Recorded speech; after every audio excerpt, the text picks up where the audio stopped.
कूद में बालापने ज्ञान नहीं तन में, जब जन्म्यो तब बारो, तरुणाई सुख बाम में खोयो, बाज्यो कूच नगारो। बाल्यावस्था कब चली गई पता नहीं चला, सोने में, खाने में, खेलने में। और जब जवानी आई तो बाम कहते हैं प्रतिकूल काम आकर्षण शरीरों में। ये ऐसा नशा चढ़ा काम का जवानी में, कुछ समझ में नहीं आया और जवानी निकल गई। तरुणाई सुख बाम में खोयो, डंके की चोट में काम ने तुम्हारी यौवन अवस्था को नष्ट कर दिया। गोस्वामी तुलसीदास जी कहते जौवन ज्वर के ही नहीं बलकावा। जवानी का बुखार किसको नहीं चढ़ा? तो कोई तो होगा जिसको नहीं चढ़ा। उसी को नहीं चढ़ा जो भगवान के चरणों में चित्त लगा दिया, नहीं तो जौवन ज्वर के ही नहीं बलकावा। बड़ी कृपा होती है साधकों पर जब असुविधा जवानी में होती है। पेट में अन्न ही नहीं है तो काम की वृत्ति ही नहीं जागृत होती। बस एक ही आग लगी हुई है, कैसे ब्रह्म साक्षात्कार हो जाए, इस प्रपंच का बाध करके कैसे स्वरूप में स्थित हो जाओ। वहां कोई गुंजाइश नहीं कुछ सोचने की, देखने की, बोलने की। अब यौवन अवस्था में काम सुख और बुढ़ापा अवस्था में, बाल्यावस्था से जवानी तक जो किया उसके संस्कार खत्म, मनुष्य जीवन खत्म। खलक सब रैन का सपना, समझ मन कोई नहीं अपना। कठिन है मोह की धारा, बहा सब जात संसारा। घड़ा ज्यों नीर का फूटा, पत्र ज्यों डार से टूटा। जो पत्ता डाल से टूट गया दोबारा नहीं लगेगा। कच्ची मिट्टी में पानी भरा गया, फैल गई, किसी काम की नहीं रही। ऐसे ही बुढ़ापा के बाद एक अवस्था आती मृत्यु, फिर मानव जीवन गया, फिर अन्य योनियों में भटकना पड़ा। तीन लोक और भुवन चतुर्दश, सब ही काल को चारो। पूरी रह्यो जगदीश गुरु तन, बासे रह्यो नियारो। कहे कबीर सुनो भय साधु, सब घट देखन हारो।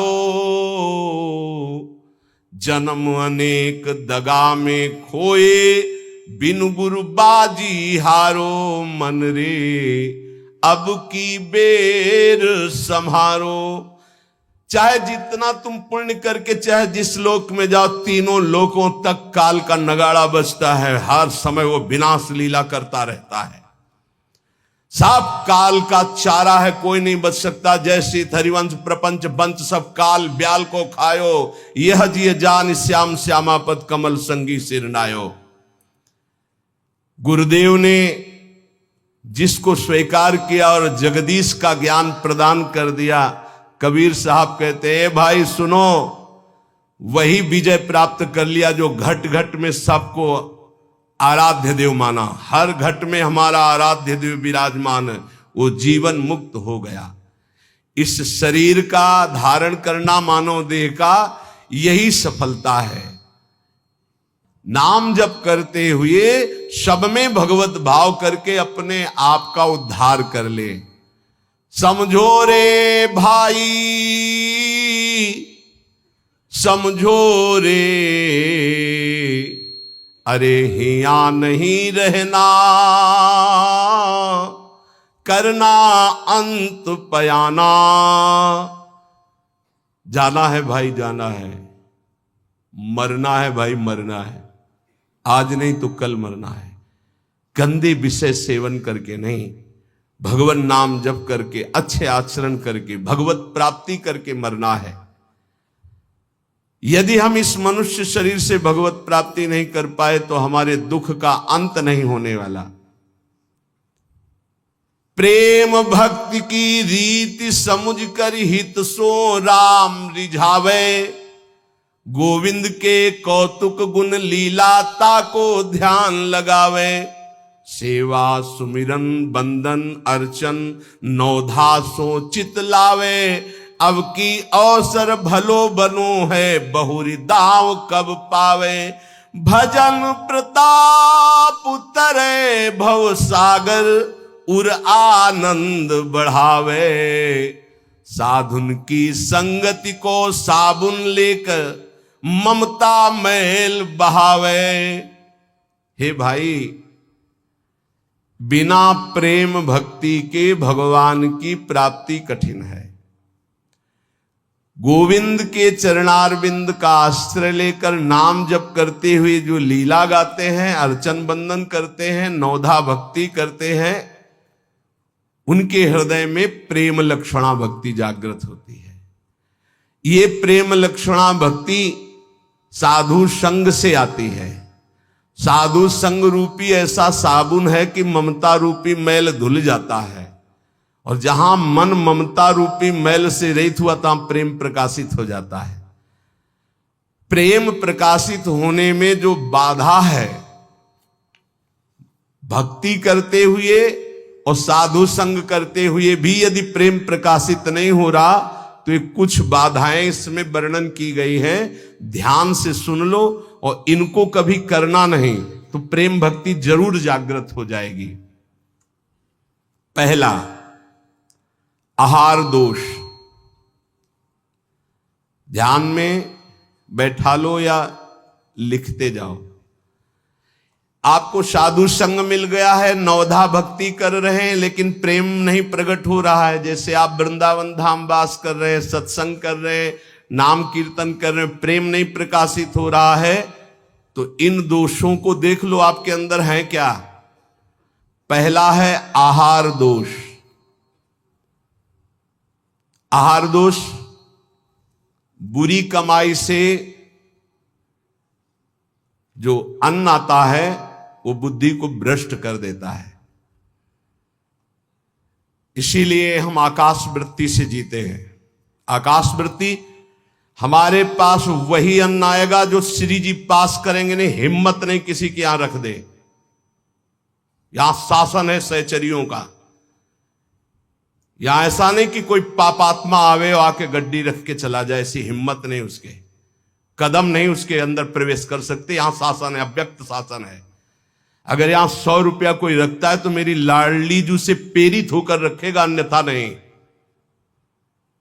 इसीलिए 2 प्रकार से हमारा भोजन चलता है। एक तो ब्रजवासियों की टूक मांग के आते हैं, और दूसरा आकाश वृत्ति से जो आता है, बिना मांगे, बिना इशारा किए और बिना किसी प्रकार का सम्मान दिए। ये नहीं कि आप अर्थ देने वाले हो तो आपको एकांत में बुलाकर जयमाला पहनाई जाए कि जय हो आपकी, आपसे बिल्कुल नहीं। और हो सकता है कि आपको कटु वचन सुनने पड़े और फिर आप रखो तो तुम बहादुर नहीं, लेके जाओ। लक्ष्मीपति जिनके सेवक हैं, उनके सेवक हैं, इसलिए हर अन्न का कण पवित्र होगा यहां का। हमारी स्वामिनी के द्वारा प्रेरित जो आता है वो हृदय से स्वीकार है। इसलिए कहीं भी किसी भी तरह का इशारा, दान पेटी, कोई ये सब नाटक कि भाई यहां इतने भरो, इतने भरो, कहीं कोई अगर कोई बाहर कर रहा है तो नौटंकी नाटक करके अर्थ एकत्रित करने वाला वो अपराधी माना जाएगा। इस पूरे राधा केली कुंज के भागवतिक विधान में किसी भी तरह के अर्थ का प्रवेश नहीं है। हम भिक्षुक हैं, हमारा भरण पोषण स्वामिनी से होता है। किसी के हृदय में ऐसे किया, स्वामिनी जी के आगे चढ़ गया, उसी से बिजली का बिल, उसी से उदर पोषण होता है। और ये हम इसलिए नहीं सुना रहे कि तुम चढ़ा देना। हम तो कसम खवाई सत्संग में कि जिनको ये लगता हो कि मेरे द्वारा चलता है, तुम्हें इष्ट की कसम है, यहाँ चवन्नी मत चढ़ाना। हम देखते हैं अपने स्वामी को, तुम्हारे से हमारा नहीं चलता, हम स्वामी से देखते हैं जिनसे अनंत ब्रह्मांड। तुमने सहयोग किया था ब्रह्मांड बनने में क्या? अनंत ब्रह्मांड एक संकल्प में बन गए, उनके हम दास हैं। तो जो अधर्म की कमाई से, अधर्म की कमाई कैसे होती है? जहां हमारा धर्म कहता है कि ये नहीं लेना चाहिए, हम उसे लेते हैं। जहां हमारा धर्म कहता है ये नहीं करना चाहिए, उसे हम करते हैं और फिर वो अर्थ लेते हैं। कई तरह के अधर्म की कमाई होती है। इसको हमने देखा भ्रमण के समय में। जैसे कहा जाता है कि आपका ब्लैक व्हाइट हो जाएगा, ऐसा हमने नहीं कहीं पढ़ा। शास्त्रों में नहीं पढ़ा, संतों से नहीं सुना। धर्म से 10 रुपया कमाओ, 4 रोटी बनाओ, 1 रोटी में 4 टुकड़े कर लो, 3 में तुम पाओ, एक गाय को दे दो, कौआ को दे दो, एक भिक्षुक संत को दे दो, एक ऐसे डाल दो, कोई जीव जंतु खा ले, इसे कहते हैं। वो तुम्हारा धन और पवित्र हो गया। पापाचरण करके आओ, 1 लाख में 10,000 दो, नरक जाओगे, क्योंकि वो 10,000 जो खाएगा उसकी बुद्धि भ्रष्ट हो जाएगी। आहार दोष। जब द्रौपदी जी और महाराज युधिष्ठिर और भगवान श्री कृष्ण भीष्म पितामह को घेरे हुए प्रश्न उत्तर हो रहे, तो बहुत शास्त्र का ज्ञान दे रहे हैं, बहुत हजारों प्रश्नों के उत्तर भीष्म पितामह जी ने दिए। तो जब धर्म का उपदेश कर रहे थे तो कहा, रुको पितामह, ये वही बुद्धि है उसी महापुरुष की जो सभा में बैठा था, मुझे वस्त्रहीन किया जा रहा था, मैं चीख चीख के पूछ रही थी क्या ये धर्म है? उस समय ज्ञान तुम्हारा कहां चला गया था जो आज ज्ञान उपदेश कर रहे हो? तुम मुस्कुराए और कहा, बेटी तुम्हारा प्रश्न धर्मयुक्त है। वो सब बह गया, 6 महीने बाणों की सैया पर वो खून बह गया है। इस समय मैं शुद्ध हूं, जो प्रश्न करोगे ठीक धर्मयुक्त उत्तर होगा। उस समय पापी दुर्योधन का अन्न खाने से मेरी बुद्धि मलिन हो गई थी। उदाहरण दिया कि एक परमहंस जी जंगल में कंदमूल फल खाकर रहते थे। एक दिन राजा की दृष्टि पड़ी, श्रद्धालु था, साष्टांग दंडवत की, महाराज महल पधारी और अपने चरणामृत से, चरण रज से महल को पावन करें और प्रसाद पाए। मना कर दिया, हम तो कंदमूल फल खा गए। चला, दूसरी बार फिर आया, तीसरी बार फिर आया। मन में आया चलते, ठीक है। राजा बहुत प्रसन्न हुआ, आदर के साथ ले गया, महारानी ने स्वयं बनाया, महाराज संत भगवान ने पाया, गए। अब जब जंगल में आए तो मन नहीं लगा भजन में। कहां सूखे कंदमूल फल और कहां रसीला वो भोजन राज परिवार का और रानी के हाथ का बना। अब तो अच्छा दृश्य देखने की इच्छा नहीं होती हो, गुलरी पाकर, यही फल जंगली। बस अब ये इंतजार था कि राजा आ जाए और निमंत्रण दे दे। अन्न का प्रभाव। राजा आया, संकल्प ऋषि का, महाराज वो पहले बार में हाँ हाँ वो तो आप बड़े भगत हो, एक बार जाके हमने देख लिया, बड़ी श्रद्धा है। दोबारा गए तो प्रसाद बना रही थी रानी, तो दृष्टि गई हार पे। हार श्रृंगार उसमें रखा हुआ था, पेटी से खुल अपनी झोली में डाल लिया, बैठ गए, प्रसाद पाया, चले आए, झोली टांग दी। सायंकाल रानी जब श्रृंगार के लिए बैठी तो देखा और पेटी खाली, हार नहीं। तो उनका, महाराज यहां किसी चोर का प्रवेश है नहीं, आपके वही सन्यासी जी जो आए थे वही ले गए। ऐसा नहीं, वो तो बहुत त्यागी वैरागी, वो हार क्या करेंगे? बोले हमारी दास दासियां, निजी दास दासियां, ये कहीं बाहर नहीं जाती हैं, तो ये क्यों चोरी करेंगे? इनका और कोई है नहीं, ये तो हमारी ही सेवा में रहती है।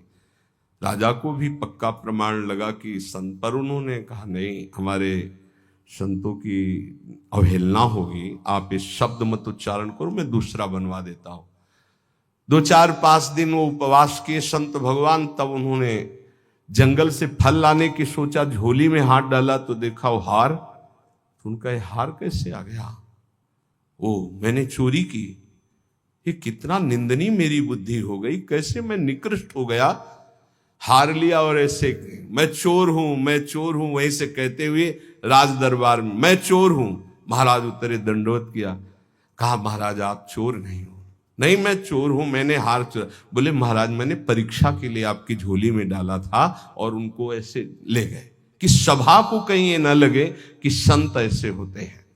एकांत में ले गए और बोले महाराज आप ही चोरी करने वाले, आप ही ईमानदारी से वापस लाने वाले, मेरी समझ में नहीं आया। तो बोले शास्त्रों में जो लिखा है, आप कल सुने थे चर्चा में, प्रताप रुद्र जी के दर्शन के लिए भी महाप्रभु ने निषेध कर दिया था। राजअन्न निषेध माना गया है अगर वो वैष्णव भक्त ना हो तो। बोले ये राजअन्न का प्रभाव है कि मेरी बुद्धि लुभायमान हो गई और स्वर्ण की चोरी कर ली। कई दिन से भोजन नहीं पाया, वो सूख गया, रक्त जल गया, तो इसलिए अब मेरी बुद्धि शुद्ध हुई। ये तुम्हारे अन्न का दोष है जो हमने 2 बार पाया, उससे मेरी बुद्धि पतित हो गई। तो पहला दोष है आहार दोष, बुरी कमाई का, चोरी के पैसे का, दूसरे के हक का, अन्न या जबरदस्ती कर लेने का, इस तरह का जो धन है उससे जो खान पान है ये बुद्धि को भ्रष्ट कर देता है। जैसे ब्याज दर ब्याज, अब वो आपको पैसा मिलेगा तो फिर वो आपकी बुद्धि में भजन नहीं होने देगा। संकल्पित अन्न मिलेगा, कभी किसी का ऐसा दिया हुआ साधक को या गृहस्थ बट रहा है हलवा, भूखे मर रहे हो, ऐसे हाथ फैला दिया, तुम गृहस्थ हो, वृंदावन आए हो, एक दिन उपवास कर लो, थोड़ा सा कुछ लेकर पेट में डाल लो जो तुम्हारा धर्म की कमाई का, दूसरे का हलवा मत खाओ। मान लो हमारी बात, सारी बुद्धि नष्ट हो जाती, सुकृत नष्ट हो जाते हैं। आहार दोष पहला, कई बार बताया, इस पर ध्यान दीजिए। सतोगुणी पवित्र अन्न भी यदि मात्रा से अधिक हो गया तो रजोगुण, उस मात्रा से अधिक हो गया तो तमोगुण पैदा कर देगा। अल्प मात्रा में पाइए। दूसरा, शरीर को स्वस्थ रखिए। शरीर को स्वस्थ रखने के लिए, ब्रह्मचर्य पुष्ट रखने के लिए परिश्रम युक्त सेवा अत्यंत आवश्यक है, जिसमें पसीना चुए। ये दिनचर्या आज की नहीं है जो आप देख रहे हो कि 1:30 बजे उठते हैं, तो ये आज की नहीं, ये जीवन की दिनचर्या है। सूर्य उदय होते होते परिक्रमा वृंदावन की हो जाती थी।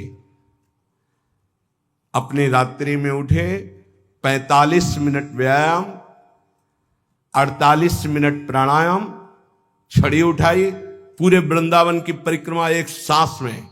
इसके बाद आके श्री जी की मंगला, गुरु जी की सेवा में 9 बजे तक, फिर आके श्रृंगार, फिर गुरु जी की 2:30 बजे रोटी मांग करके एक बार 24 घंटे में, वो भी न सब्जी न दाल।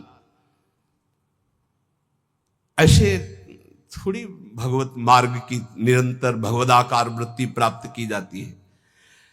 अस्वस्थता ये भी बाधक है, जब तक वृत्ति भगवदाकार ना हो जाए। अगर भगवदाकार वृत्ति है तो कोई फर्क नहीं पड़ेगा।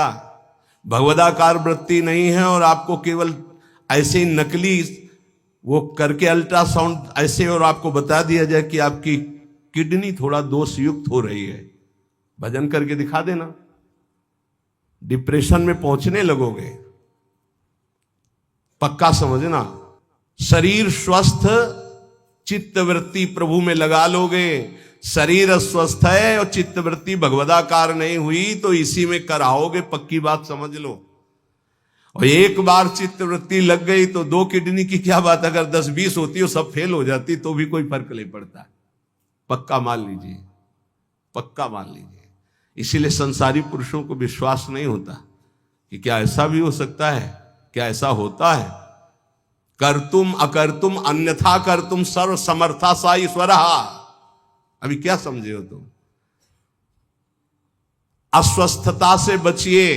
प्रत्येक साधक से कहा व्यायाम करो, चाहे साधक हो चाहे साधिका। संयम से चलो, व्यायाम प्राणायाम अत्यंत आवश्यक है। ठीक है, आपकी दिनचर्या ऐसी तो समय निकालो, ऐसी दिनचर्या में समय निकालो कि आप व्यायाम कर सको, आप प्राणायाम कर सको। मान लो मेरी बात।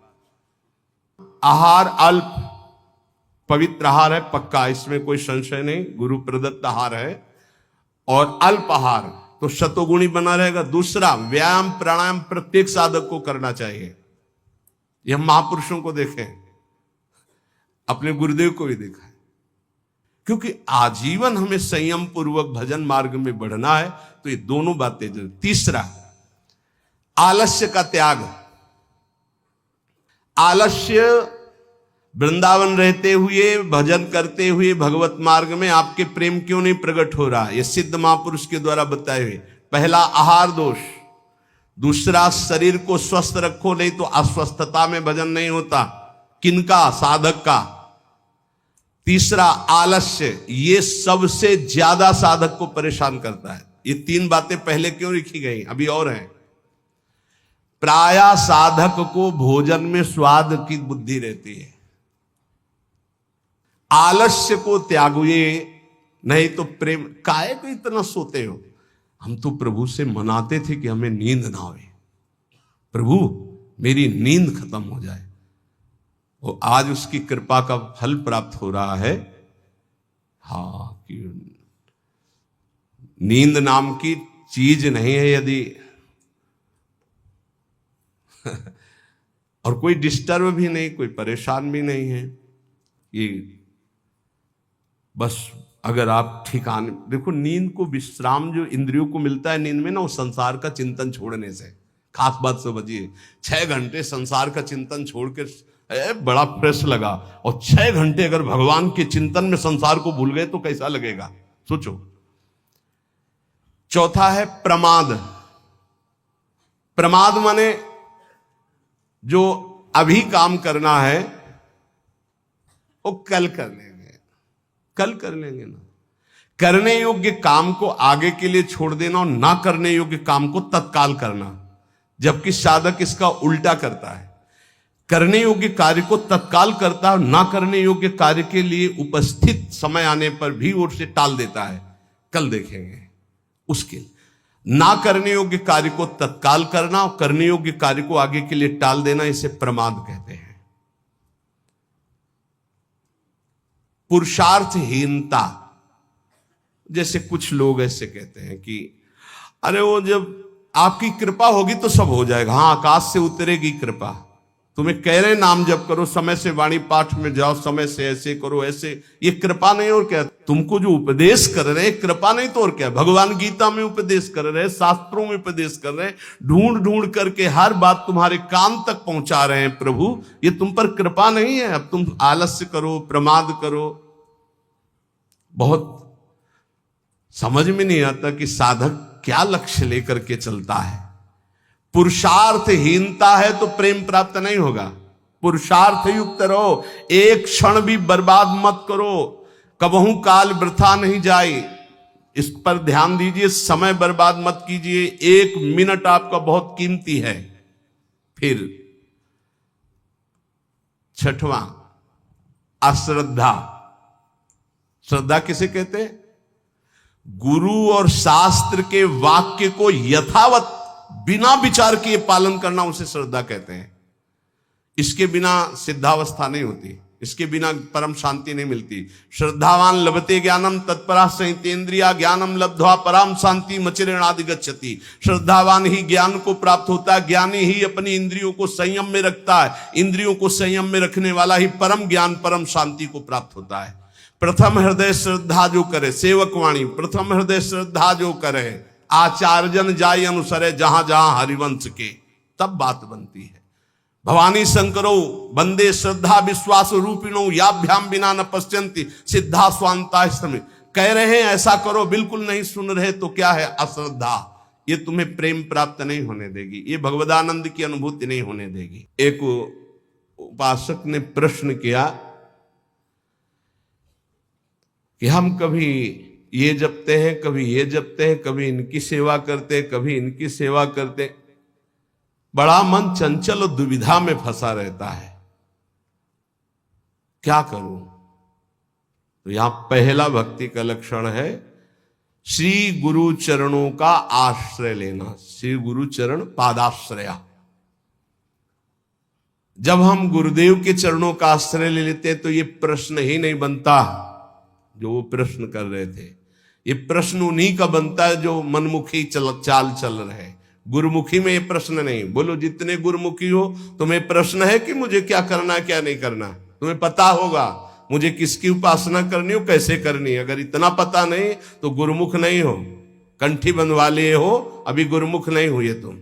गुरुमुख वही जिसका समाधान हो चुका है। क्या समाधान? मेरे आराध्य देव श्री प्रिया प्रीतम, उनकी उपासना ये पूरा पता है। अब उसमें कोई मिलावट की जरूरत नहीं। इसलिए भक्ति के प्रथम अंग का श्री गुरु चरणों का आश्रय, यहां से प्रारंभ ही होती है। असली भक्ति का स्वरूप यहीं से प्रारंभ होता है, गुरु चरण आश्रित। एक बहुत प्रवीण बुद्धि के उन्होंने कहा कि अगर हम अव्यक्त को गुरु बना लेते हैं तो व्यक्त गुरु बनाने की जरूरत क्या है? पकड़ो, अव्यक्त वाणी चल रही, यहां वाणी है अव्यक्त, पकड़ो उसको, पकड़ के दिखाओ। नहीं, आप नहीं पकड़ पाएंगे। तो वही अव्यक्त सत्ता व्यक्त गुरुदेव के रूप में, गुरु साक्षात पर ब्रह्म, और वही उपदेश देने के लिए आती है। अव्यक्त आके तुम्हें डांटेगा नहीं। अगर अव्यक्त गुरु की बात माननी तो सब लोग शांत होकर अपने हृदय में देखो। जब तुम गलत करना चाहते हो, अव्यक्त गुरुदेव तुम्हें उपदेश देते, मानते हो तुम उनकी बात? देखो ना, अंदर आता गलत है, नहीं करना, मानते हो बात? और व्यक्त गुरुदेव धज्जियां उड़ा देंगे तुम्हारी। अगर जरा भी तुम आश्रय छोड़ के भाग गए तो बात अलग है। जरा भी आश्रय लिए तो तुम्हें सुधरना पड़ेगा, आज नहीं तो कल, कल नहीं तो परसों तुम्हें भगवत प्राप्ति होगी, पक्का होगी। क्योंकि गुरु की नजर पड़ चुकी, अब तुम्हें विकार परास्त नहीं कर सकते। श्री गुरु चरणों का आश्रय लेना पहला। दूसरा, श्री गुरु चरणारविंद के आश्रित होकर उनसे मंत्र दीक्षा लेकर इष्ट से संबंध का परिचय जानना। गुरुदेव से मंत्र दीक्षा लेकर इष्ट से संबंध का परिचय जानना। आपको पता है आपका क्या संबंध है? पता होगा आपका अपने इष्ट से क्या संबंध है? पता है?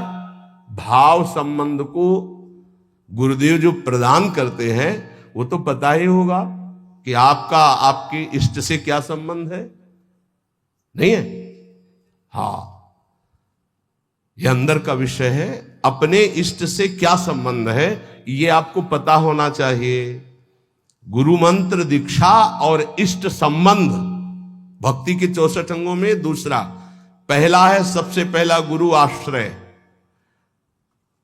एक आए थे बहुत ज्ञानी जी, बहुत बड़े ज्ञानी जी। वो, मुझे मोह क्यों है? भ्रम हो गया है। ये भ्रम क्यों है? क्योंकि अज्ञान है। ये अज्ञान क्यों है? क्योंकि आप स्वीकार किए। ये आप कौन है? ब्रह्म है। ये ब्रह्म कैसे है? वह किसके चेला हो? गुरु बनाया किसी को? बोले बनाने की चेष्टा की थी, किसी का नाम लिया। बोले बनाया तो किसी को नहीं, तो हमको कुछ नहीं हो तुम। वह क्यों है? माथे में तिलक लगाया, कोई प्रश्नवाचक चिन्ह का नहीं, देख के ही पता चल जाएगा कि संप्रदाय के हो। नहीं चल रहे, क्यों संप्रदाय के हो? नहीं, आप किस संप्रदाय के? बोले क्यों, किसके चेला हो? बोले क्यों के। तो ऐसे एक प्रश्नवाचक चिन्ह नहीं होता, तिलक लगाया करो प्रश्नवाचक चिन्ह का, दूर से पता, दूर से डर जाएगा लोग, कौन संप्रदाय बोले क्यों वाला है। बच्चों, इसका समाधान नहीं है। क्यों क्यों क्यों, इसका उत्तर क्या है? आप बोलो इसका उत्तर क्या है? तो गुरु पादाश्रया पहला, और दूसरा है गुरु से मंत्र की दीक्षा और इष्ट संबंध। हर उपासक को पता होना चाहिए हमारा इष्ट से क्या संबंध है। तीसरा, विश्वास पूर्वक गुरु चरणों के आश्रित होकर उनकी सेवा करना। गुरु चरणों की सेवा करना, आज्ञा सम्न सुसाहिब सेवा, गुरु की आज्ञा पे चलना। गुरु सेवा तज करें जबान, यह है अधर्म, यह है सब हानि कान नरस कर मेरा है। देखो, एक बात तो इतना समझ ही लो कि तुम मानो चाहे न मानो, गुरु जी जो है वो भगवान ही है, दूसरा नहीं है। जितने भी गुरुदेव है सब भगवान है। और जब आप गुरुदेव से कोई भी कपट या छुपाव करोगे तो गुरुदेव के पास एक दृष्टि होती है। जैसे ऐसे देखो ना, तो टेलीविजन में सब नहीं दिखाई देता, जो चैनल लगा वो चल पड़ता है, ऐसे ही चल पड़ता है, हर चैनल चल पड़ता है। तब हंसी आती है। कितने बच्चे हो तुम, क्या समझते हो तुम गुरु को? मनुष्य मानते हो? नहीं, कभी ऐसा। हम सबसे हाथ जोड़कर प्रार्थना करते हैं, एक घर ऐसा रखो जहां सत्य की व्यवहार वृत्ति हो। गुरुदेव, माफ हो जाएगा, सब माफ हो जाएगा, हमारी बात मान लेना। तुमने ऐसा किया जी, तो तुम्हें दंड भोगना पड़ेगा जी। कोई छुपाव नहीं, कोई कपट नहीं, कोई मत डरो। गुरु से सत्य व्यवहार करो, ये सबसे बड़ी गुरु सेवा है। गुरु ते कपट मित्र ते चोरी, या हो निर्धन या हो कोढ़ी। ये हम संतों की भाषा कह रहे हैं। कुष्ठ रोग से ग्रसित हो जाता है आगे चलकर जो गुरु से छल कपट करता है। ध्यान रखना, निर्धनता, भजनहीनता, ये सब उसके जीवन में आ जाएगी। ये सब 2 मिनट का काम, माया का 2 मिनट का काम है ये। फूलो मत, भूलो मत, सावधान। जिन्होंने मंत्र दिया है, जिन्होंने अपना जीवन दे दिया है, उनके तुम लाड़िले हो, तुम्हारा अमंगल करेंगे। तुम्हें डरना है इस बात से केवल कि हमसे कोई त्रुटि ना हो जाए। गुरु जी हमें डांटेंगे या फटकारेंगे या मारेंगे तो हमारा जीवन कृतकृत्य हो जाएगा। सच्ची मानिए, अभी मारा ही नहीं पड़ी इसीलिए तुम बहक रहे हो। एक बार माया की मार तो बहुत खा चुके हो तुम।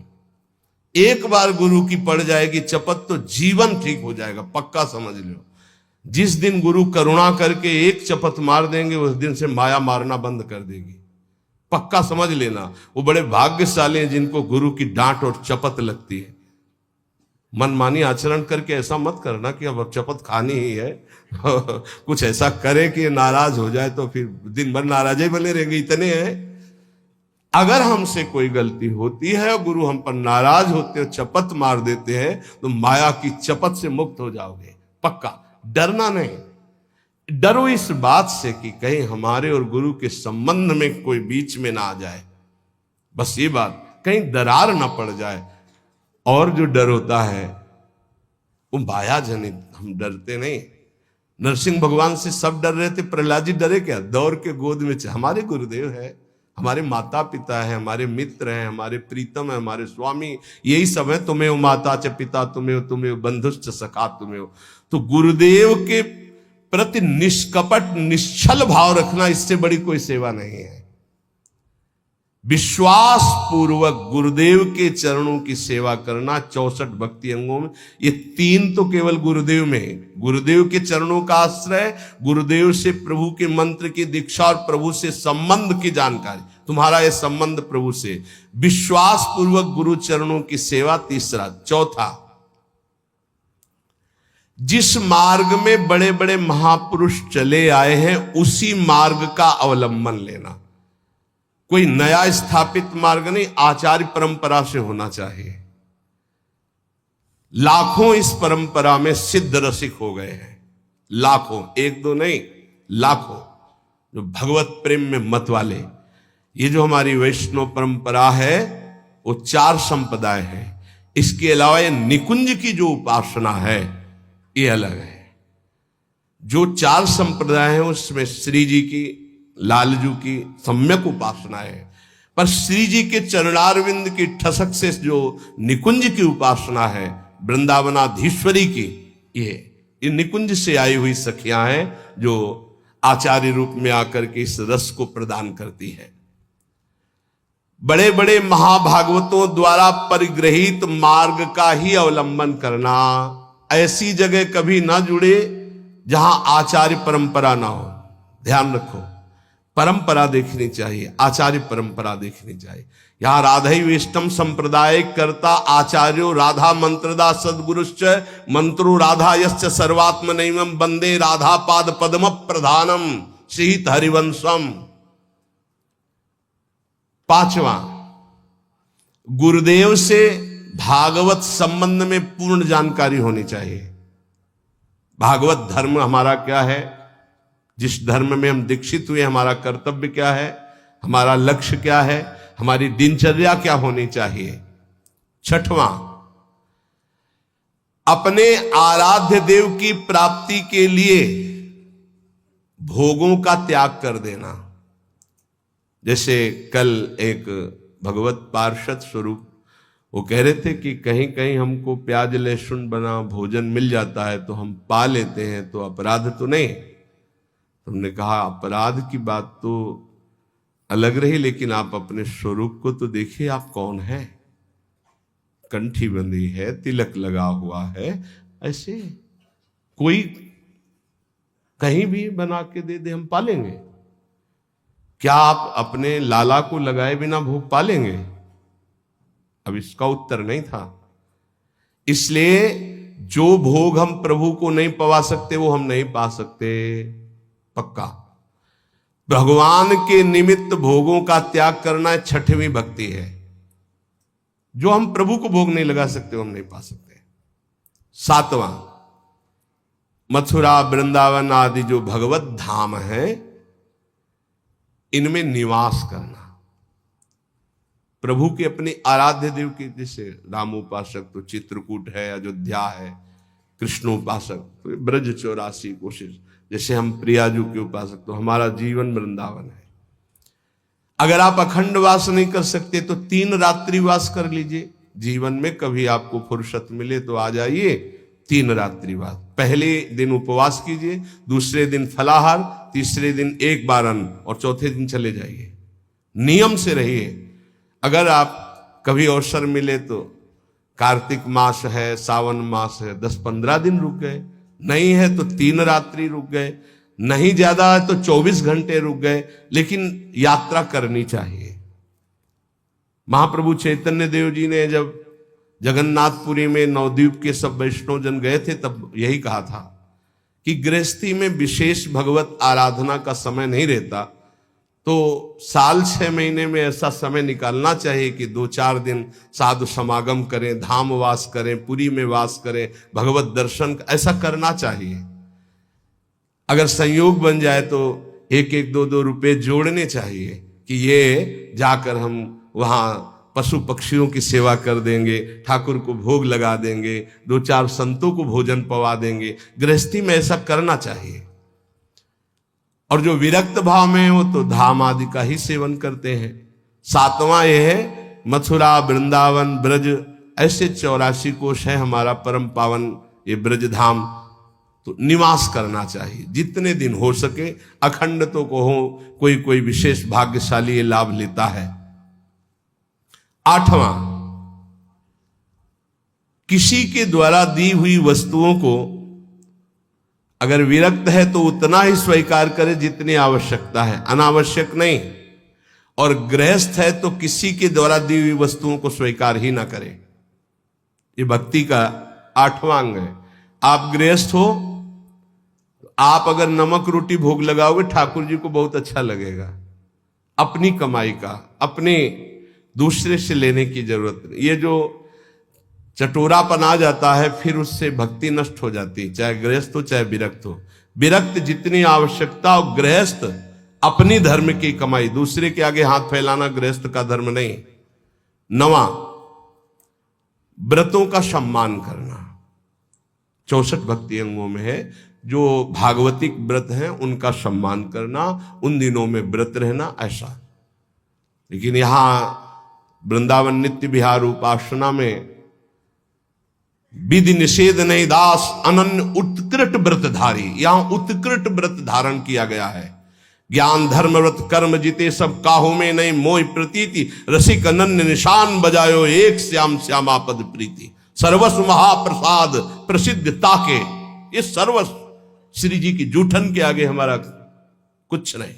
श्री जी का उच्छिष्टामृत, 8 पैर उनका दुलार। 10वां, आंवला है, पीपल है, तमाल है, ये वृक्ष हैं, आप परिक्रमा कर रहे हैं तो इनको दाहिने कर लीजिए, दाहिने करके निकलिए।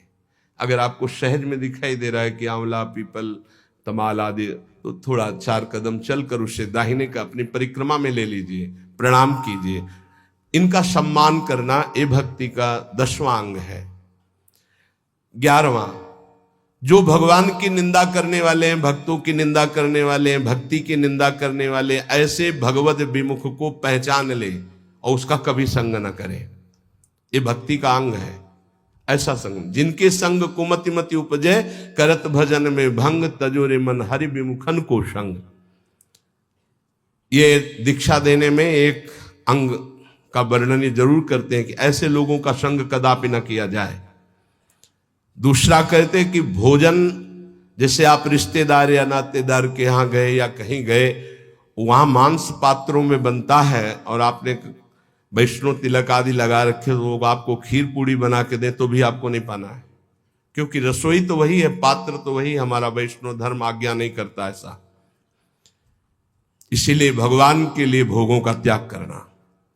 12वां, अनाधिकारी को शिष्य बना लेना। गुरु को नरक जाना पड़ता है, ध्यान रखना।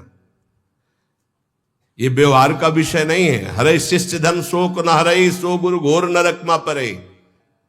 एक दिन एक गुरु शिष्यों के साथ जा रहे थे, तो एक बड़े केचुआ में, केचुआ समझते ना जो मिट्टी खाता है, लाल चींटी लगी थी हजारों। तो उनका गुरुदेव कितना इसको कष्ट हो रहा होगा, क्या इसने ऐसा काम किया कि इसके कोमल शरीर को लाल चींटी काट ले तो बहुत कष्ट होता है, खुजलाता, दाग बन जाता बहुत। बोले हजारों इसके कोमल शरीर में लगे हैं। ध्यानस्थ हुए, कहा बेटा ये गुरु जी हैं, ये चेला है। ये गुरु जी हैं जो केचुआ बने हैं, और ये चेला जो चींटी बनी, इनसे धन लिया है। भगवत प्राप्ति की कोई चर्चा नहीं, तो ये देखो ये लीला हो रही। एक न सुने एक नहीं देखा, गुरु शिष्य अंध बधिर कर लेखा।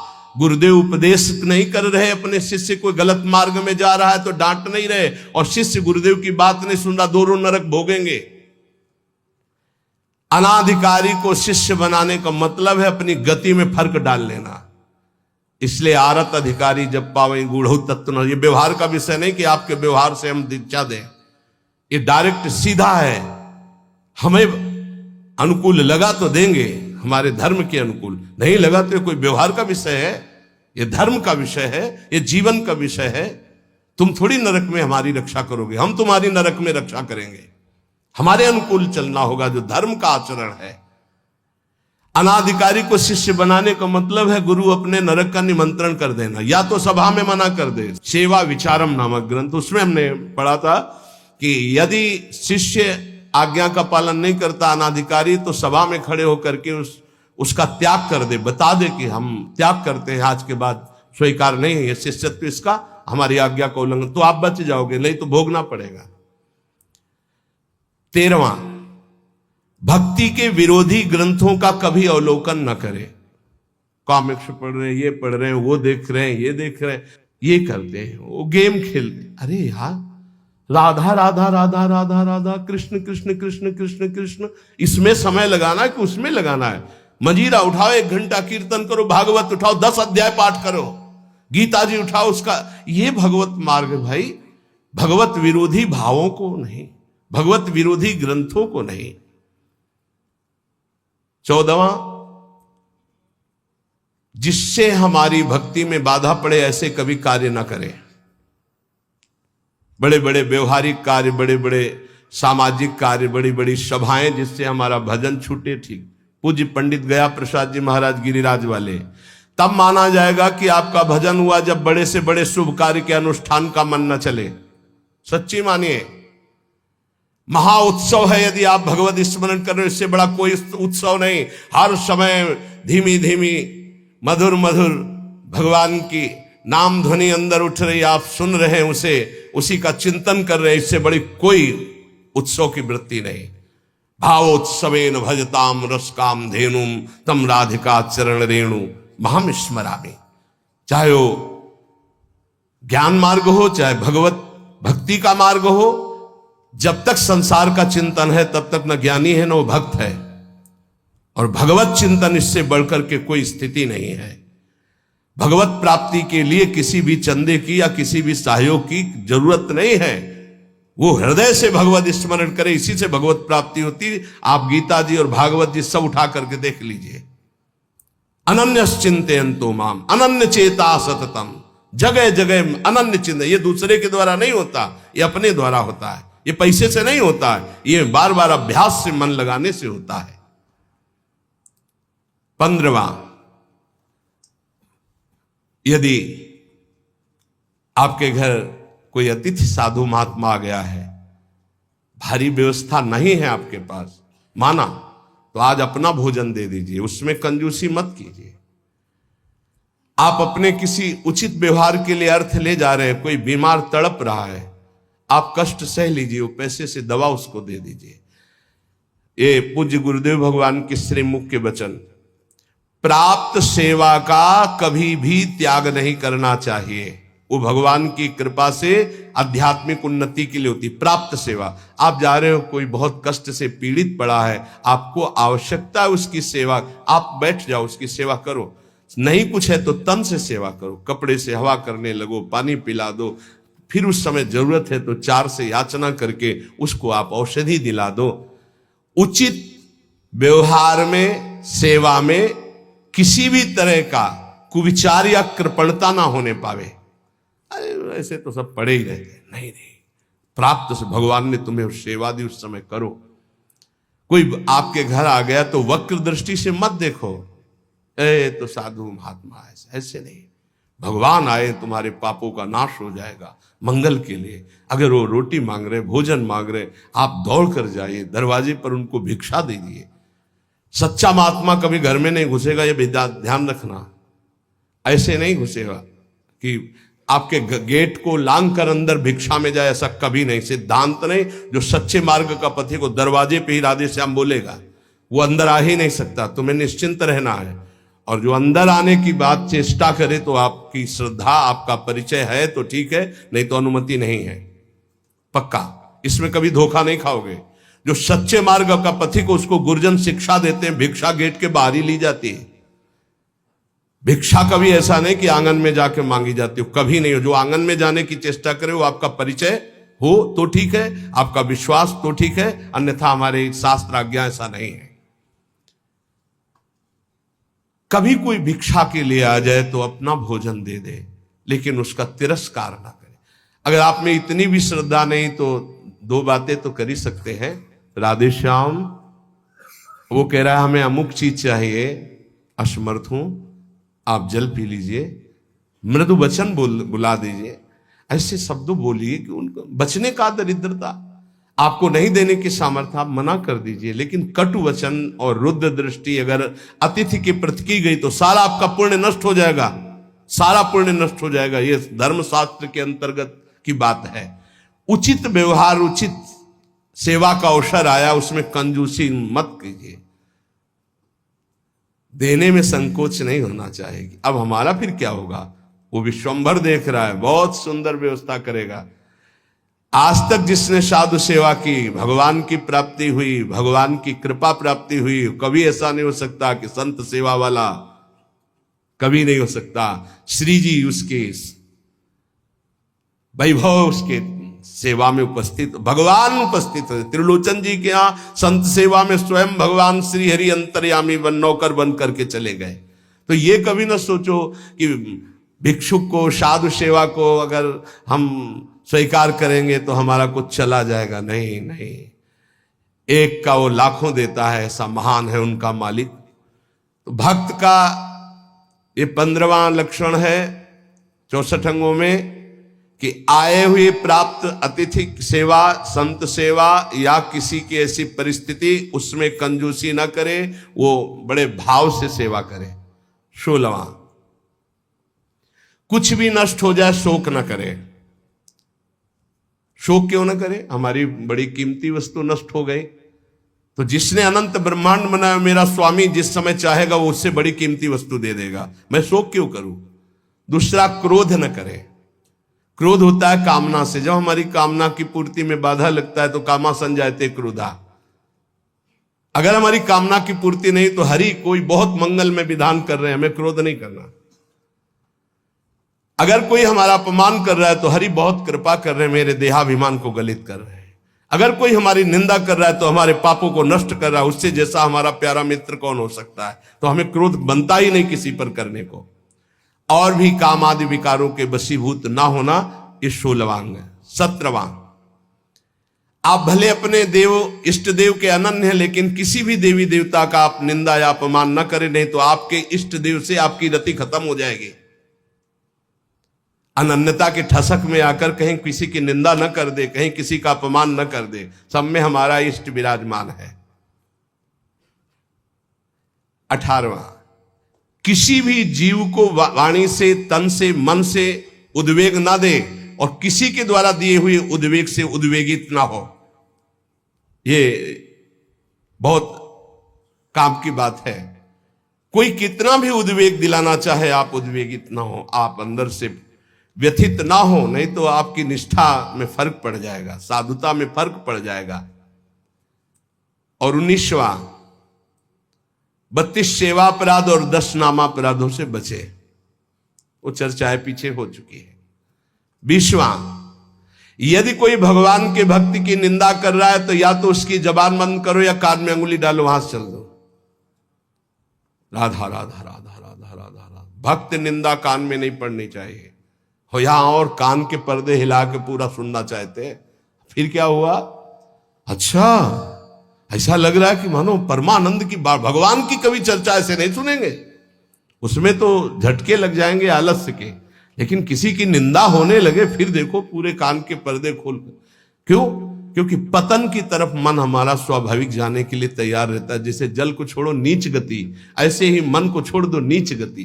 तो अगर किसी भी संप्रदाय के किसी भी संत भक्ति की निंदा हो रही है तो हमको वहां से हट जाना चाहिए या कान में अंगुली डाल लेना चाहिए, नहीं तो भारी अपराध लगता है।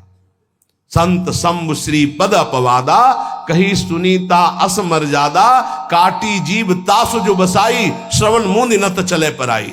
किसी भी संत भक्त महात्मा की निंदा हो रही और सभा में आप बैठे तो आप पाप के अधिकारी होंगे, आप हट जाइए, तुरंत हट जाइए। हरिहर निंदा सुनई जे काना, पाप लगे गौघात समाना। गौ हत्यारे को जो दुर्गति होती वही भगवान और भगवान के भक्तों की निंदा सुनने वाले की होती है, करने वाले की होती है। दोनों अपराधी माने जाते हैं।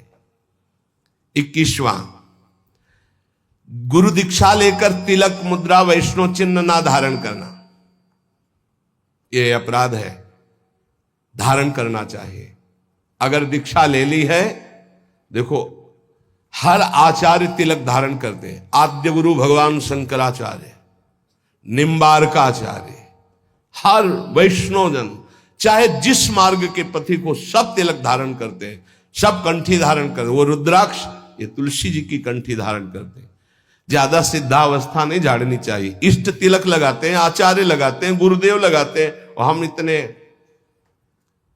ऐसे देखने को प्रमाद स्थिति मानी जाती है। सिद्धावस्था, सिद्धावस्था जब तुम्हें भोजन की याद न रहे, तुम्हें शौच लघु शंका की याद न रहे, तुम्हारी दिनचर्या अस्त व्यस्त है, तुम्हें पता नहीं, तुम भगवदाकार वृत्ति में डूबे हुए अवधूत स्थिति है, वो बात अलग है। उसके लिए लिखा, लिखंति भुज मूल तो न खलु शंख चक्रादिकम विचित्र हरि मंदिरम न रचयन्ति भाल स्थले लसत तुलसी मालिकाम ददत कंठ पीठे नवा गुरुर भजन विक्रमात् को ईते महाबुद्धया। वो ऐसी स्थिति को प्राप्त महापुरुष शरीर की सुध नहीं तो तिलक कौन लगावे, कौन कंठी बांधे, कौन दर्पण देख करके लगावे। लेकिन इतनी है स्थिति तो तिलक लगाओ। ऐसी स्थिति जो आचार्य स्वयं धारण करते हैं, तिलक गुरुदेव धारण करते हैं, तो बिना तिलक के 1 मिनट भी नहीं रहना चाहिए। जैसे सुबह आते तो पहले पूरे शरीर में रज और सूखी बट्टी से तिलक की रचना, क्योंकि उस समय नहीं होता कि हम बैठकर फिर आकर यहाँ तिलक रचना करके ऐसे। अगर हमें हमारे पास समय तो हम चाहे सूखी रज से ऐसे तुरंत तिलक बनावे, वो दिखाई नहीं देगा, पर 12 तिलक लगा के ही आगे बढ़ना चाहिए। स्नान के तुरंत बाद तिलक की रचना होनी चाहिए। और कंठी एक स्ट्रा में रख लेनी चाहिए। कभी ये टूटे तो तत्काल कंठे बांध ली, गुरु प्रदत्त प्रसादी करवा के रख लेनी चाहिए। वैष्णव चिन्हों को जरूर धारण करना चाहिए, माला मुद्रा आदि। 22वां है, प्रभु के नाम अक्षरों को मस्तक पर, हृदय पे धारण करना। इसको इस रूप में ना ले कि जैसे लिखने में नाम अक्षर, ये नाम अक्षर माला धारण किए तो हम सोच के समय से उतार देते हैं। नाम अक्षर है हमारे इष्ट के, हमारे आराध्य देव के नाम अक्षर है। आराध्य देव का, गुरुदेव का नाम रूप विराजमान है, छाती से लगा रहता है। पर जब हम शौच आदि क्रिया कर तो इनको हम पवित्र स्थान में या अपने आस जो सैया है सिराने रख देते हैं या ऐसे उच्च स्थान पर रख देते हैं। अगर हम राधा नाम मस्तक पर लिखें इसके अनुसार, अगर इसको हम इस भाव में अर्थ लेते हैं कि प्रभु के नामाक्षरों को शरीर पर धारण करना, तो ये है हम राधा नाम बाजूबंद बांध सकते हैं, राधा नाम लिखकर हृदय में धारण किए हुए, पर हम शौच के समय उतार देते हैं। अगर हम अक्षर बनाते हैं यहां, तो हम जब स्नान करेंगे तो हमारे अधोअंगों में और पैरों में हो जाएगा। हमारी श्रद्धा कहती है कि हमें ऐसा नहीं करना चाहिए, क्योंकि वही नाम हमारे सिंहासन में बैठ, वही नाम हमारा आराध्य देव, और उसी नाम को जब हम नहाएंगे, स्नान करेंगे, तो वो हमारे अधोअंगों में होते हुए पैरों तक जाएगा। ऐसा हम बर्दाश्त नहीं कर सकते, क्योंकि हम उसी नाम का चरणामृत ऐसे लेते हैं कि कहीं एक बूंद भी जमीन पे ना गिरने पावे। तो हमें जो इसका भाव है कि भगवान नामों का जो अंकन, वो ऐसे भगवान नाम की माला धारण करना, भगवान नाम को ऐसे हृदय में धारण करना, जैसे हमारे बिजली बाबा भगवान नामों का मुकुट धारण करते हैं, भगवान नामों के अक्षरों का, ऐसा बाहर से ऐसे धारण कर लिया, उतार के रख के शौच स्नान आदि करके फिर धारण कर लिया। अभी एक महावैष्णव आए हुए थे महाराष्ट्र से, ठाकुर जी को अपने ऐसे मस्तक पर धारण किए हुए थे, ये गोपाल जी को ऐसे लिए हुए, हर समय प्रसाद पाने के लिए जब बैठे तो सामने ठाकुर जी विराजमान, सब ऐसे जो महापुरुष धारण करते हैं, उनकी श्रद्धा, उनका भाव। लेकिन हमारा आज तक भाव ऐसा, वो घबराहट पैदा हो जाती है कि नाम का जो धोवन चरणों में जाएगा वो बिल्कुल ठीक नहीं। जैसे कुछ भावुक जन अपने हाथों में या ऐसे टेटू में भगवान नाम लिखवा लेते हैं, भगवान रूप बना लेते हैं, और जब शौच आदि होते हैं उन्हीं हाथों से ये बिल्कुल ठीक नहीं है।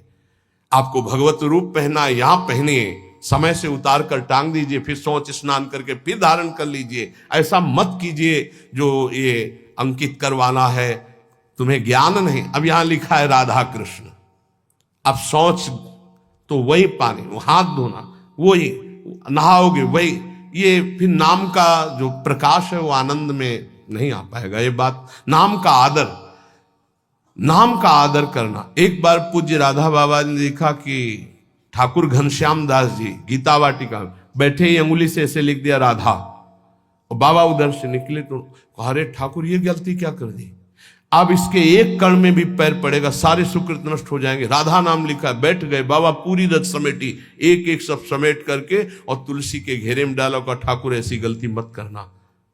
नाम को जो पहचान गए, नाम को जो जान गए, वो नामी को अधीन कर लेते हैं। इसलिए नाम का आदर करना है, पर ऐसे लिखना, ऐसे धारण करो। हम कह रहे हैं पूरे नाम की माला बनाकर ऐसे बांध लो, नाम के बाजूबंद बना लो, नाम के कुंडल बना लो, नाम के कंठहार बना लो, लेकिन नाम को अगर हम अंकित करते हैं तो धुलकर हमारे अधोअंगों में जाता है। ये हमारी पर्सनल, हमारे हृदय की भावना है। तो जो इसमें अक्षर में लिखा है कि भगवान नाम के अक्षरों को शरीर पर धारण करना, धारण करना है, तो अंकित करा करके, जैसे तुलसी जी पर है, तमाल जी पर है, कदम्ब जी पर है, फिर हम उसको धारण करते हैं। 23वां, प्रभु को निवेदित माला, पुष्प, तुलसी आदि का बड़े आदर के साथ सेवन करना।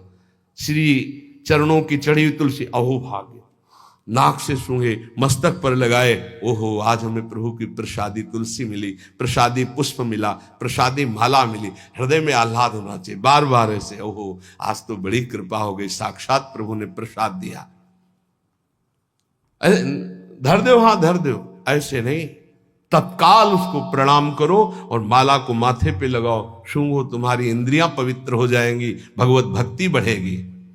24वां, भगवत विग्रह के सामने नृत्य करना। प्रभु विराजमान है, राधा राधा जैसे बन रहा है, हमारे मालिक है, हमारे स्वामी है, रिजवार है, रीझ जाएंगे। नृत्य करना ये 64 अंगों में एक अंग है। 25वां, भगवत स्वरूप को साष्टांग दंडवत प्रणाम या पंचांग दंडवत प्रणाम ये करना। 26वां, जैसे गुरुदेव पधारे या भगवत विग्रह पधार रहे तो सबको खड़े हो जाना चाहिए। जैसे अपनी श्री जी श्रृंगार ग्रह से पधार रहे हैं या मंगला में शयन ग्रह से पधार रहे हैं तो सबको खड़े हो जाना चाहिए। श्री जी पधार रहे हैं, गुरुदेव पधार रहे हैं, खड़े हो जाना चाहिए। भगवत विग्रह का, गुरुदेव का अभ्युत्थान, उनको देखकर खड़े हो जाना है, सम्मान करना, ये भक्ति का 26वां अंग है। 27वां, आप देख रहे हो कि चाव जा रहा है, चाव कहते हैं ठाकुर जी की शोभा यात्रा। पहले आप प्रणाम करो, किसी की भी जा रहे हो, किसी भी ठाकुर की, किसी भी वैष्णव की प्रणाम करो, साष्टांग या पंचांग जैसी श्रद्धा बने सबको। फिर 5-10 कदम पीछे पीछे चलो, फिर प्रणाम करके वापस आ जाओ। ये वैष्णव मर्यादा है। ऐसा नहीं देखा है उन संप्रदाय, वैसे सारे सुकृत नष्ट हो जाएंगे, इसीलिए भक्ति बढ़ती नहीं। अरे कोई कृष्ण बोले, कोई राम बोले, कोई हरि बोले, कोई शिव बोले, सबकी चरण धूल मेरे माथे पे, ये सब महाभागवत जन है। ये जो दृष्टि रखते हैं ना, ऐसे होते हैं किस संप्रदाय के, ऐसे ये पुण्य नष्ट हो जाएंगे। कोई भी भगवत विग्रह, जैसे कोई भक्त है अपने ठाकुर जी को माथे पे विराजमान किए, प्रणाम करो, 5 कदम उसके साथ चल दो। नाम कीर्तन हो रहा है, तुम अपना मंत्र जपते हुए साथ चल दो, फिर प्रणाम करो, वापस आ जाओ। इससे कृपा प्राप्त होगी। प्रभु के चाव या सवारी के पीछे कुछ कदम चलना, अगर बहुत समय है तो आप साथ चल रहे, तो 5 कदम तो चल ही सकते हैं। 28वां,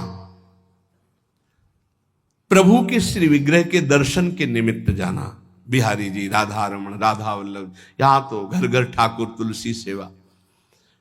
प्रभु के मंदिरों, और अगर आपका शरीर स्वस्थ है तो सवारी मत लीजिए, आपका शरीर स्वस्थ है तो नंगे पैर जाइए। यहां तो सिर भर जाऊं उचित असमोरा, मेरे प्रिया प्रीतम का धाम है, उनके दर्शन करने जा रहे, मंत्र जप करते हुए नंगे पैर। यहां कोई कांटे थोड़ी बिछे, मार जूता और चप्पल पहनकर चलना। सही बात, बड़ा दुर्भाग्य है अगर ये पहनकर अपने को चलने को होता है। ये तो डॉक्टर मना किए कि वैसा ऐसा नहीं, तो जीवन भर हो गया नंगे पैर ही रहे। जो सुख मिलता है रज स्पर्श से पादुका, ये दुर्भाग्य है।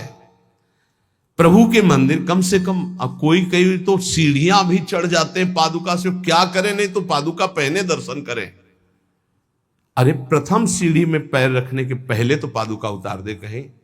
अगर तुझे पादुका में चित्त वृत्ति लगी रहेगी तो पैर के ही मत जा। क्या कांटे बिछे हैं प्रभु के धाम में, मंदिर में दर्शन करने, इतना तो कर ले। 29वां, प्रभु के मंदिर में दर्शन करके 4 प्रदक्षिणा करना। अगर समय नहीं तो दाहिने करते हुए जाओ, दर्शन करके निकल जाओ। समय है तो 4 प्रदक्षिणा कर लेनी चाहिए, ये बहुत लाभ प्राप्त होता है। 4 प्रदक्षिणा हमारे श्री प्रिया प्रीतम जी की होती है। 30वां, प्रभु के श्री विग्रह विराजमान करना और उनकी सेवा करना। ये वैष्णव धर्म है, सबके पास सेवा होनी चाहिए, चाहे नाम सेवा हो, चाहे रूप सेवा हो, छवि सेवा हो, श्री विग्रह सेवा हो, सेवा होनी ही चाहिए। क्योंकि बिना सेवा किए मानसिक सेवा में प्रवेश नहीं, और बिना सेवा के आप जी कैसे सकते, पानी कैसे पीते हैं, भोग कैसे पाते हैं, जब भोग लगा लेते हैं तब पाते हैं। तो प्रगट में सेवा हर वैष्णव के पास होनी चाहिए, चाहे राधा नाम की ही सेवा क्यों ना हो। 31वां, प्रभु के लिए परिचर्या करते हुए पंखा डुलाना, चंवर डुलाना, माला गूंथना, चंदन घिसना, जहां प्रभु विराजमान हुआ सोहनी लगा करके पोछा लगाना, विविध प्रकार की भोग तैयारी करना, ये विविध प्रकार की जो परिचर्या है ये बहुत बड़ा लाभ प्रदान करती है। इसी परिचर्या के बल से अम्बरीश जी की रक्षा में सुदर्शन चक्र था। चक्रवर्ती सम्राट होते हुए स्वयं पोछा ठाकुर जी के लिए लगाते थे, स्वयं परिचर्या करते थे। ये छोटी मोटी बात नहीं जो आप पंखा करते हो, चंवर करते हो, श्री जी की सेवा में हो। साक्षात श्री जी ने स्वीकार किया है, चाहे वो कोई गेट सेवा में हो, चाहे वो सब श्री जी की सेवा में। सेवा परिचर्या से आराध्य देव को अधीन किया जाता है। 32वां, प्रभु के सम्मुख बैठ करके उनके गुणों का गान करना, उल्लसित होकर गाना चाहिए। प्रभु राग रंग नहीं देखते। मानत अपनो भाग राग करत अनुराग बिन दीखत सकल अभाग श्री हरिवंश कृपा बिना। बहुत सब राग रागिनियों का ज्ञान है, लेकिन अनुराग नहीं है तो प्रभु नहीं रीझते। हाँ, लोग तो रीझ जाएंगे, प्रभु नहीं रीझेंगे। अब देखा है राग रागिनियों में प्रधानता रखने वाले पर, और लोगों की तालियां या लोगों का भाव देखते हैं। प्रभु बैठे उनकी तरफ पीठ है, ऐसे प्रभु हैं, ऐसे बैठे राग रागिनी, सामने तालियां बज रहे, सामने बज रहे। मानत अपनो भाग राग करत अनुराग बिन दीखत सकल अभाग। कोई राग नहीं आता, आप ऐसे गा रहे तो वाह वाह ठाकुर जी बोल उठेंगे जिस दिन भाव से गाओगे। नाम बाणी जहां श्याम श्यामा तहां, नाम बाणी सुनत श्याम श्यामा सुबस। प्रभु के सम्मुख गान करने का सौभाग्य जानते हो, ये जो आप लोग बैठकर गान करते हो, बड़ी विशेष कृपा है, उनके लीला गुण गायन से बहुत जल्दी वो प्रसन्न हो जाते हैं। 33वां, भगवान के सामने भगवान का नाम कीर्तन करना। ये जो आप लोग करते हैं, हाँ, हृदय आह्लादित हो जाता है। राधा राधा जब आलाप लेते हैं तो जैसे दूध गैस में चढ़ाओ तो उफान नहीं आती, ऐसे भक्तों के हृदय में उफान आनंद की आती उच्च स्वर से नाम कीर्तन सुनकर। 34वां, इष्ट मंत्र का जाप का नियम होना। जैसे गुरुदेव देते 11 माला, 21 माला, 33 माला, जो भी, वो संख्या जरूर पूरी करनी चाहिए। इष्ट मंत्र की जो संख्या है, गुरुदेव ने जो दिया है, ये भक्ति का अंग है, जरूर पूरा करना चाहिए। ध्यान देना चाहिए कि हमें इतना मंत्र जो गुरुदेव ने कहा वो जपना ही जपना है। इष्ट मंत्र का नियम पूर्वक जप का ये भाव गुरुदेव ने जो दिया उसको पूरा करना चाहिए। 35वां, रोज प्रभु से प्रार्थना करनी चाहिए, उनकी कृपा मांगनी चाहिए, रो रो कर उनके दर्शन की इच्छा, उनके प्रेम की इच्छा, उनके चिंतन की इच्छा, यही हमारी भिक्षा, ऐसा मांगना चाहिए। रोज 4 शब्द तो बोलना चाहिए, लाडली जी कृपा करो, अपना निरंतर नाम हमारे हृदय में चला दो, प्रिया जो और कोई चिंतन न बन पावे, बस आपका चिंतन बना रहे, ऐसा मन से बातें करनी चाहिए, वही प्रार्थना है। 36वां, महापुरुषों के द्वारा गाए हुए स्तोत्र और पदों का गायन करना चाहिए। जैसे चतुरासी जी है, ये सब स्तोत्र ही है। श्रीमद राधा सुधा निधि, एक एक श्लोक सब प्रार्थना भरे हुए हैं, स्तोत्रों का गायन करना चाहिए। 37वां, प्रभु के निवेदित किए हुए प्रसाद का बहुत महत्व रखना चाहिए। जैसे प्रसाद आया तो खड़े हो जाना चाहिए, भगवत प्रसाद आया, प्रणाम करके हाथ में जो तत्काल पाना चाहिए, तत्काल। प्रसाद की महिमा चाहे किनका तत्काल, ऐसा नहीं रख दो फिर पा लेंगे समय आने पर, अभी हमारे पास समय नहीं, ये अपमान हो गया प्रसाद। भगवत प्रसाद का सबसे पहला सम्मान, माथे पे लगाओ, प्रणाम करो। अगर आप बैठे हो प्रसाद आया तो खड़े हो जाओ, पहले प्रसाद का सम्मान करो, भगवत स्वरूप मानना। एक कह रहे थे कि हम कुछ भी पाते हैं तो हमारा भजन रुकता है, तो हम कहा कुछ क्यों पाते हो, गुरु प्रसाद पाओ, भगवत प्रसाद पाओ। हाँ बोले वही तो हम कहा उसे कुछ में क्यों बोले, भगवत प्रसाद पाने से भजन में विक्षेप पड़ता है। बोले असली बात है कि विक्षेप पड़ जाता है, तो यहां तक टिटुआ तक कौन बोला कि खाओ, थोड़ा प्रसाद पाओ और देखो भजन होता है कि नहीं होता है। अब हलवा पूड़ी सब तो ठाकुर जी हजम कर पाएंगे, वो तो विश्वंभर है, वो तो आग पी गए, तुम पियोगे क्या, वो तो पी गए आग, दावानल में सब सखाओ जब गौएं हुई, ऐसे कह के मुंह पे पी गए। देखो भगवत प्रसाद किनका लो, मधुकरी भरपेट पाओ, जो मंदिर से प्रसाद मिले तो किनका ले लो, ये सिद्धांत वैष्णवों का रहा है। एक बार झाड़ू मंडल के पूज्य महाराज बलराम दास जी महाराज, उनको वृद्ध अवस्था में एकदम काम वेदना जागृत हो गई, वो कोई माताएं स्नान करेंगी तो दृष्टि, तो उन्होंने कहा कि अब जीवन को नहीं रखेंगे, गलत भाव आ गया। तो सब भक्तों ने कहा कि चलो वृंदावन की परिक्रमा लगाते हैं, तो नाम कीर्तन करते हुए परिक्रमा लगाई तो जो विकार आया था वो हट गया। बहुत बड़ा प्रभाव है, जिससे आपका ज्यादा दिमाग संसार की तरफ आकर्षित होने लगे। तो कोई अन्न चला गया दूषित, तो आप वृंदावन की गिरिराज जी की परिक्रमा लगा लो, पूरा नशा उतर जाएगा, जो अन्न आदि का दोष का है वो नष्ट हो जाएगा। और उन्होंने कहा कल प्रसाद कहां से पाया, तो कहा गोविंद देव जी का, उस समय गोविंद देव जी विराजमान थे। गोविंद देव जी का प्रसाद भला कैसे गए, और जो श्रीअंग सेवी थे उनसे पूछा कल गोविंद जी का भोग कहां से लगा, बोले कलकत्ता की वैश्या ने लगवाया। तो गोविंद जी से कहा भोग है ना, आपका प्रसाद न पाओ तो वो अपराध बने, प्रसाद पाओ तो काम दोष जागृत हो। इसका मतलब क्या है, वो तो सीधे ठाकुर जी से बात। तो ठाकुर जी ने कहा बाबा प्रसाद पाने के लिए कहा था, भरपेट पाने को कौन कहता है, इतना किनका लो प्रसाद का, हमारा पूरा संसार है, हम तो सबके पाएंगे, हम तो सबके लाड़िले हैं, तुम्हें जरा सा किनका लेकर हमारे प्रसाद की रक्षा करनी और पेट भरना माधुकरी से भिक्षान्न के द्वारा। भगवान के निवेदित प्रसाद को ग्रहण करना। अच्छा, अब जैसे प्रियालाल का भोग है, रोज खीर, हलवा, पकौड़ी, कचौड़ी, 50 प्रकार के भोग लगते हैं। अब रोज पाओगे तो तोंद चिकनाएगी, भजन में रस थोड़ी आएगा। पक्का समझो, भजन में तब रस आएगा जब इतना किनका ले लिया। और देखो, अपने लोग तो उपासक हैं, श्री स्वामी हरिदास जी महाराज ललिता जी के अवतार, कोई साधक नहीं है, पर 56 भोग बिहारी जी का लगा। उत्तम भोग लगाए मोर मरकट को सेवएं, वृंदावन के मोर मरकट को ऐसे ऐसे करके चीख लेते, और चना, आप चना पाके रहते सूखे। बिहारी जी का भोग 56 भोग, उत्तम भोग लगाए मोर मरकट को सेवएं, वृंदावन के मोर मरकट गाय आदि को दे दे। भगवत प्रसाद है, पाओ तुम। हम क्या पा रहे हैं? जरा किनका लिया और सूखे चना। भगवान के चरणामृत का पान करना आदर। जब चरणामृत लेने का अवसर आए, 38वां नंबर, तत्काल ऐसे हाथ में ऐसे वस्त्र लगा के चरणामृत लेना। कोई कोई तो हमने राधा वल्लभ जी ने सुना, ए पानी दे दो हमको भी जल। ऐसे नहीं बोला जाता। चरणामृत पानी, चरणामृत जल है? नहीं नहीं, भगवत चरणामृत वो बेचारे जानते नहीं है ना।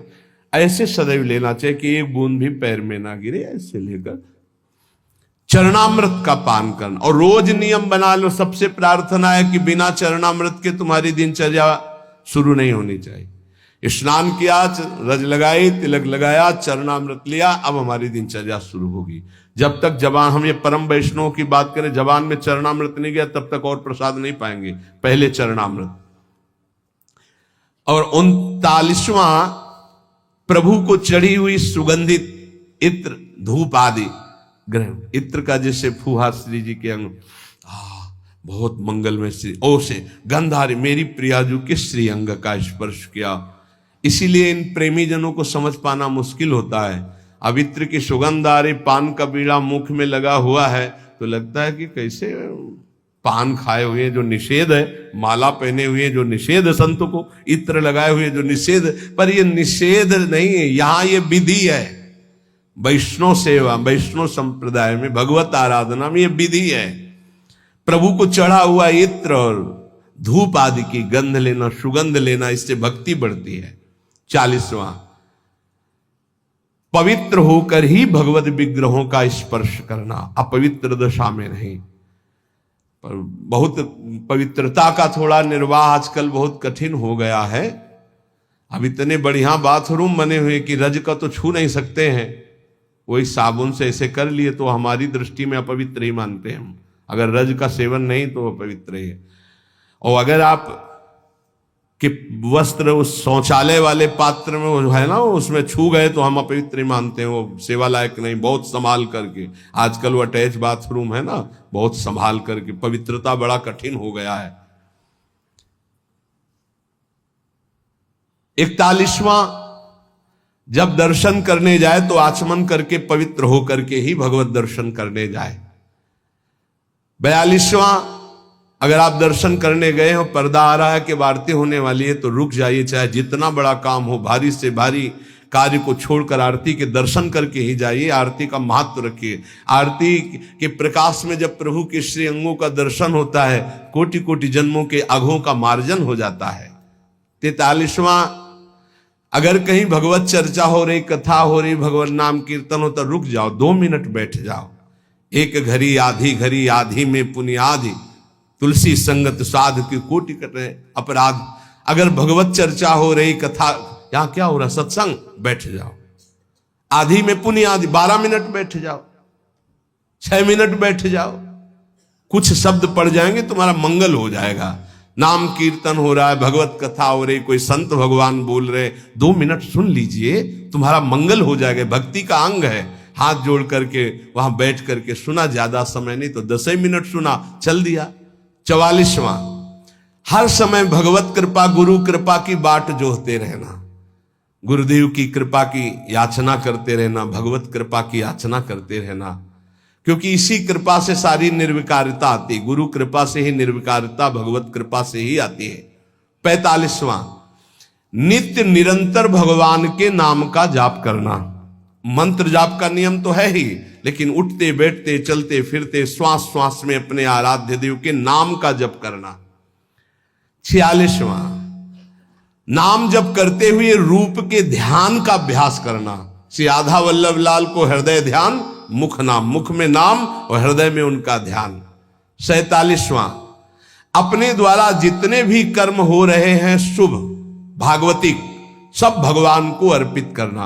अपनी दिनचर्या को जांचना कि भगवत विमुख कोई कार्य तो नहीं हो रहा है। अगर गलती हुई है तो भगवान के सामने प्रायश्चित करो कि हमसे गलती हुई नाथ, हृदय में जलन पैदा करो, आगे से वो गलती ना हो, और सब भागवतिक कार्य भगवान को अर्पित करें।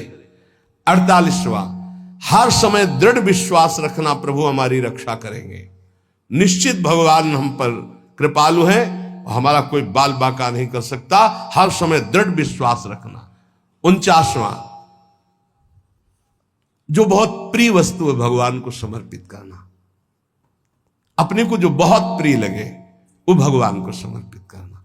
जैसे कृष्णदास जी जा रहे थे, देखा कि गरम गरम जलेबी बन रही, अरे ये तो श्रीनाथ जी के लिए, बोल आंख मूंदी भाव में, तो वहां पाने लगे श्रीनाथ जी। जय जय ने पूछा कि ये विठलनाथ गोस्वामी जी ने कि जय जय हमने तो यहां भोग लगाया नहीं, आप कहे, बोले कृष्णदास बाजार से भावना कर रहा है तो मैं पा रहा हूं। जो अपने को प्रिय वस्तु है, अरे ये तो श्री जी के लिए ठीक रहेगा, ये तो प्रभु के लिए ठीक रहेगा। 51, हर समय प्रभु की शरण में है, ये ध्यान रखना। हरि शरणम सनकादि रखते रहते हैं, तो हर समय अपने को ध्यान रखना कि मैं कोई अनाथ नहीं हूं, मैं दीनानाथ नाथ अनाथन हित समर्थ मोहन श्री राधा, हम प्रिया प्रीतम की शरण में हैं। 52, प्रभु के लिए ही केवल सारी चेष्टाएं करना, स्वसुख वांछा का त्याग करके ये जब करोगे तो ये आ ही जाएगा। तत्सुख भावना में दृढ़ हो जाना। 53, प्रभु के लिए तुलसी का वृक्ष लगाना, प्रभु के लिए और वृक्षों का रोपण करना, उनकी सिंचाई करना, प्रभु के लिए दीप दान करना, ये प्रभु के लिए तुलसी जी लगाना और वृक्षों को लगाना। दुर्भाग्य हो रहा है, फ्लैट पर फ्लैट बन रहे, वृक्षों को काटा जा रहा है। जो प्रभु की प्रसन्नता के हेतु है, लता भवन सुख शीतल छां, श्री हरिवंश रहत नित्य जहां, तहां न वैभवान की। 54, भगवान के प्रिय गुणों का गान करने वाले शास्त्रों की ही चर्चा करना। और भी बहुत से शास्त्र, पर हम भगवान की महिमा से युक्त गुणों का जो रचनात्मक स्वरूप भगवान व्यास देव जी और बड़े बड़े महर्षियों ने किया, हम उनका गान करते, या जो आचार्यों ने गान किया। 55, भगवत धाम में प्रीति करना। जैसे हमारे आराध्य देव का निज धाम वृंदावन है, ये हमारा जीवन, हमारा प्राण, ऐसा प्रीति करना। 56, किसी भी वैष्णव को देखते ही आह्लादित होकर दंडवत प्रणाम करना, विनय पूर्वक व्यवहार करना, और बन जाए तो उनकी आवश्यकता जो उन वस्तुओं की स्वीकार करें, संत वैष्णवों की सेवा करना। ये भक्ति बढ़ाने वाला है। यथाशक्ति भगवान के जो उत्सव आते हैं उनको मनाना, कृष्ण जन्माष्टमी, रामनवमी आदि आदि, यथाशक्ति जितना अपने पास है उसके हिसाब से हम उत्सव मना रहे हैं। दामोदर मास, कार्तिक मास का आदर करना। आप गृहस्थ हैं, अन्य समय नहीं मिलता, आ गए कार्तिक मास में 2-4 दिन रुके, नाम कीर्तन पाठ भजन संत सेवा आदि परिक्रमा आदि ऐसा करके चले गए, समय है पूरे महीना रुक गए। 49वां, भगवान के उत्सवों को यदि अकेले ना कर पाए तो और लोगों को भी सम्मिलित करके विशेष रूप से भगवान की जन्माष्टमी आदि को मनाना। 60वां, भगवत विग्रह को साक्षात श्री भगवान मानना, ना कि उसमें कोई धातु बुद्धि पाषाण बुद्धि आदि देखना। एक भक्त कह रहे थे, हमें बहुत दुख होता है जब कोई हमसे पूछता है कि तुम्हारे ठाकुर ये का संगमरमर के हैं या धातु के हैं या ऐसे हैं, तो मुझे बहुत कष्ट होता है। तुमका कष्ट ना करो, यद्यपि आपकी प्रियता बहुत सही, पर सामने वाला नहीं जानता इसलिए ऐसे पूछता है, ये अपराध है, ऐसे नहीं पूछना चाहिए। भक्तों का हृदय दुखी होता है क्योंकि उनके लिए वो साक्षात भगवान है। 60वां, भगवत विग्रह और भगवत भक्तों की सेवा का प्रधान भाव होना। ये हमारे जीवन का परम लक्ष्य है, ठाकुर सेवा और संत सेवा। अगर दोनों में पूछा जाए तो पहले संत सेवा फिर ठाकुर सेवा। हम अगर ठाकुर जी का स्नान श्री जी का करा रहे हैं और कोई भक्त आ जाए तो श्री जी को वहीं वैसे विराजमान करो, पहले उसका आदर करो। ऐसा ध्रुवदास जी ने भी वर्णन किया है। 61वां जो भगवत शास्त्र के भगवत प्राप्ति के सूत्र है, सिद्धांत है, उनका मनन करना। श्रवण करना, गायन करना तो है ही, मनन करना।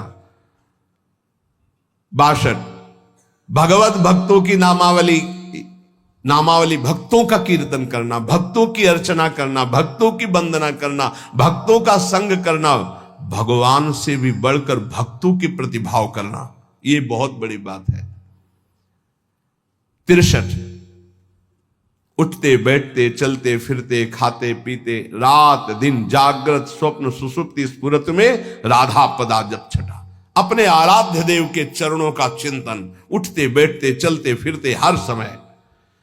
64 मथुरा मंडल, संपूर्ण मथुरा मंडल में इसका सेवन करना। ये भक्ति के 64 अंग सारांश में कह गए। इनकी व्याख्या की जाए तो महीनों चलेंगे। पीछे शुरू की थी तो स्मृति तक पहुंचे थे, भगवत स्मृति तक पहुंचे थे। इसलिए इन अंगों का सांगोपांग यदि उपासना हो जाए तो प्रेम का प्रादुर्भाव हृदय में हो जाए। अब इन 64 अंगों में बिल्कुल सरल भाषा में जिससे सब अंग आ जाएंगे। गुरु चरणों का आश्रय ले ले और गुरु मंत्र और गुरु नाम जो दिया हुआ है खूब रटे, सब अंग आ जाएंगे अपने आप। 2 बात पकड़ लो, गुरु चरणों का दृढ़ आश्रय और गुरु प्रदत्त नाम मंत्र में रति, इसी से सब अंग जागृत हो जाएंगे। आप सुनो पढ़ो, अच्छी बात, ना पढ़ोगे ना सुनोगे तो भी आपके अंदर आ जाएगा, क्योंकि नाम में इतनी सामर्थ्य है कि वो सर्वांग भक्ति प्रकाशित कर देता है। वो सब ज्ञान वैराग्य विवेक सब जागृत कर देता है। इसलिए हमारी सबसे प्रार्थना है, गुरु मुख से मिला हुआ नाम वो बहुत जल्दी आपको लाभ प्रदान करेगा।